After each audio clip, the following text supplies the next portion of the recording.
Hello, and welcome to Crafting Explored, your place for all things crafting and DIY. I'm Rial. In this video, we're going to take some thrift store finds and flip them into some high-end decor for your home, using just a few other things that you can pick up at the hardware store. Alright, so let's get exploring.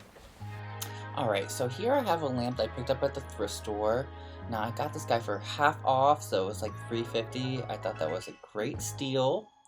Now we're just gonna disassemble it, take everything apart, take the finial off. We're gonna be painting that gold to match the inside, to bring that gold to the top. I'm just gonna take the light bulb out. You just wanna make sure that it's all disassembled because we're gonna get ready to cover it. But the first thing we're gonna do is the lampshade. So the lampshade, we're going to spray from the bottom, so I do want to cover the top. Now, if you have big tape like me, you can use that, or some paper, some tape to cover it. Whatever works for you. But you just want to make sure that that hole is covered so nothing comes out the bottom. And we're going to flip this guy over and do the same thing, except we're going to just cover the fabric that touches the inside. So that way when we spray paint it, we don't get that gold. But it's not too big of a deal if you do, because it's going to be something that's going to be on the inside and you're not going to be able to see it all the time. So don't worry too much about this step. And then after that's all covered, I'm going to use this gold Rust-Oleum paint, and I'm going to do 2 coats of this. I found 2 coats worked pretty well. Letting it dry for about 15 minutes in between each coat, so that way it has a complete dryness. And then I did spray probably about like 6 to 8 inches away, so you have like a nice even spray. You don't want to spray too close because that's how you get drip marks. And then we're going to spray the finial gold to top it off. I just did this guy one time because it was no big deal. Letting that dry. Next I covered the lamp cord and I covered the bulb base. I did figure out afterwards that that top part does come off. But it's no big deal because once again it's going to be on the inside. So I'm just making sure that I'm covering it as even as possible here. If you do get it on the lamp base, it's no big deal because we are going to be covering the lamp in our joint compound. So it will be all covered up and you're not going to see any of that. So no big deal there, but make sure that we cover everything up nice and even right here so it's nice and detailed. And once that's all done, I just did 1 coat once again on this. We are next going to tape the inside after the gold on the inside of the lampshade base has dried. We're going to tape the opposite where we taped last time. So we want to tape underneath the fabric so that way we can paint it this time. And then I'm just going to stuff the inside with a bunch of paper so that way it doesn't leak through. Now afterwards I did realize that I did not tape the top or the opposite side, so you could do that too. I am right now taking this chestnut brown Rust-Oleum paint and just painting the edge. I really love this dark color. After that's all done, then we're going to flip it over. Now this was kind of like a thicker texture, so I did have to do about 3 or 4 coats on here. Now at first you see I sprayed a little too close. You want to do even and slow coats. So for this one, I really after I did it once, I realized it's like, okay, I need to do them a little farther away and I need to let it dry. So I definitely took my time on that and it took me about a half an hour to do. Next we're going to take our joint compound, I love this stuff, and we're just going to cover our base with it. I'm going to be using my hands with a glove because I found that's the best, so that way you can feel it. It's just a really nice tactile project. And now you want, if you're familiar with like baking, kind of like you're icing a cake. You don't want too much icing, but you don't want not enough icing. So you don't want to be able to see underneath it, but you don't want a huge glob. And this is very forgiving too because it's supposed to be very wabi-sabi, very rustic. It kind of reminds me of like a cloud or like a mound of whipped cream or something like that. I love it. And I love how it looks afterwards with the texture. And I am kind of purposely making like these offset swirls but consistently around it so that way light will pick up on that and kind of create a nice texture and nice shadow quality. Now once you have it all covered and you're going around your edges, I think if I do this again, I might use like a Q-tip or something afterwards to clean everything up. But once again, it's not that big of a deal. This is a $3 lamp from the thrift store. But you do want to be mindful at the bottom that you don't get too much on the bottom. I did get some like on the sides, and I found that it did dry just fine, but you also just don't want to put it on the very bottom. This one has felt on the bottom too, so I thought that was a good marker to where to stop at. So I just kind of go up to the felt line right there and make sure that it's all nice and covered. You don't have to do more than one layer, I would say, with this. I think just one layer works the best. And just even and slow. This doesn't dry fast. This lamp actually took 2 days to dry. I would say after a day it was soft but hard, and after 2 days it was perfectly hard. So it is going to take a little longer for this guy to dry for you. But you just want to make sure you go around the edges, make sure that you get everything around the light cord, around the bottom, make sure that your top is covered. I'm just going to go in here right now. Like I said, I would use a Q-tip I think next time, but I'm just using my pinky and getting into those spots. And now I'm just going around and cleaning up, but also adding a little more textural interest. And really, that's all you do. You just go until everything's covered and you like how it looks, and you just let it sit and dry.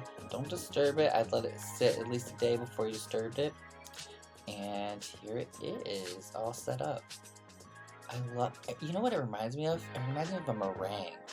It kind of looks like a meringue. And I love that dark chestnut lampshade. I think that brings the wood out on the table and like the books. It just adds like a really nice warmth to the whole room. I love this one a lot. Alright, so here I got a canvas at the thrift store for 99 cents. I thought that was a good deal. And I'm just put some gloves on, and we're going to cover this in some metallic gold Rust-Oleum paint. I used 2 coats of this. Now, if you have a piece of art you're going to upcycle and it has a lot of texture, I would maybe recommend using a little sandpaper to sand that down. But it doesn't have to be perfect because we are going to be covering this and just unveiling the color. So I just make sure that I completely cover it. I did 2 coats and I let it dry for about like 10-15 minutes in between, and then like an hour or so afterwards I kind of just like let it sit there and did something else. So after you have that all dry and ready, we're going to take, I love this stuff, joint compound. It's great for so many DIY art projects. And I'm just going to use my hands covered in gloves. It's a great textural craft. And you're just going to put that on there, kind of like you are icing a cake, you know, not too much, not too little. And you don't have to be perfect by putting it on. I think the more that you kind of just go with it, you know, like I went one way, I'm going another direction, that's going to create some really cool textural quality to your art and just add that little extra like oomph into it, you know. Like if you use a trowel, it's kind of too perfect, I feel. So once you have this all nice and covered, you know, you don't want too much, not too little. And you also want to make sure that once the whole thing is covered, that you kind of clean up the sides too, because you don't want like super big lumps or chunks on there. So you just want to go around the edge and clean that up with your hand, or even using the trowel for that part is really helpful. And then I kind of sometimes will go back in and add, like at that top corner you see that there's a little spot, and I'll just take that little excess and put that in spots that I need to. So once this is all nice and covered, we are going to use our trowel. I love this trowel because you'll see that like one side is smooth and one side is textured and one side's long and one side's short.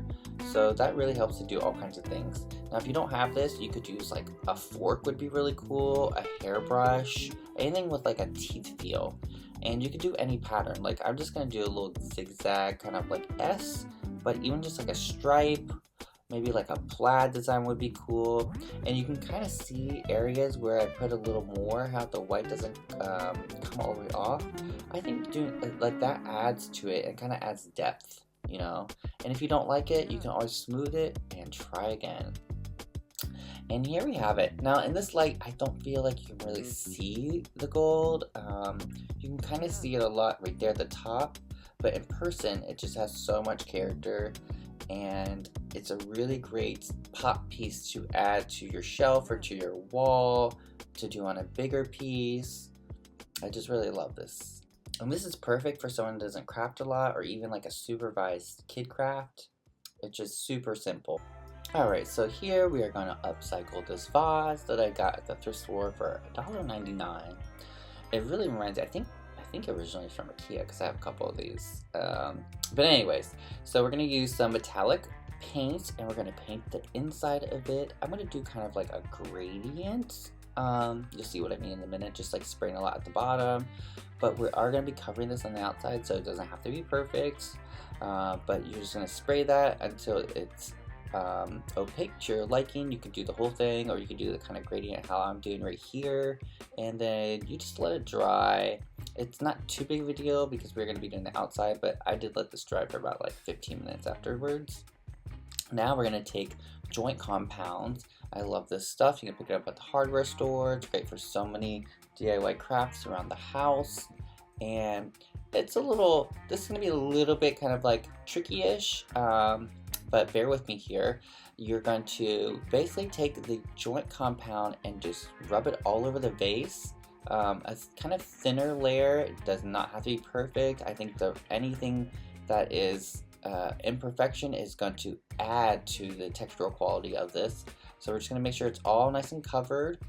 Now I did go over and add some texture with my hands, and now you're going to need to find something so you can spin this and dry this on. Now I found this pack of wet wipes. These disinfectant wipes worked perfectly and sat on there, but you want something to kind of make a turntable. I think if I did this again, I would use a cake turntable to kind of help me, but it's not that big of a deal because if you do have like a finger mark or something from where you're holding it and spinning it, you can easily just touch that up afterwards. I did add the joint compound to the bottom because I was like, it has to be covered, but honestly it's not a big deal, and it's probably best if you don't, so you have a even flat surface, because if you do add it to the bottom, you want to make sure that it's smooth and perfect. But I think if I did it again, I wouldn't. Now here I'm going to use one hand and spin it, and the other one I'm going to use the trowel and just go down around the vessel. And I'm doing kind of just like a corkscrew spiral, not perfect at all on purpose, just to create some cool texture and some lines in there. I could even see doing like vertical stripes would be really cool, or just like one or two, like one on one side and maybe like a half one on the other or something, whatever motif that you want to do. And here we have it with some other vases, objects, this little glass screen I made. Now I love how the light picks up the gold. It really looks like it's glazed, like you have like a glazed piece of pottery and the outside is like not glazed. I really love that quality, especially with these pairings of different ceramics and glass in there. And then I added some dry flowers into it just to zhuzh it up. And here we have them all three together. Our lamp that we did, our piece of art, and our vase. Oh, you made it to the end. Well, then you should hit subscribe so you don't miss out on anything.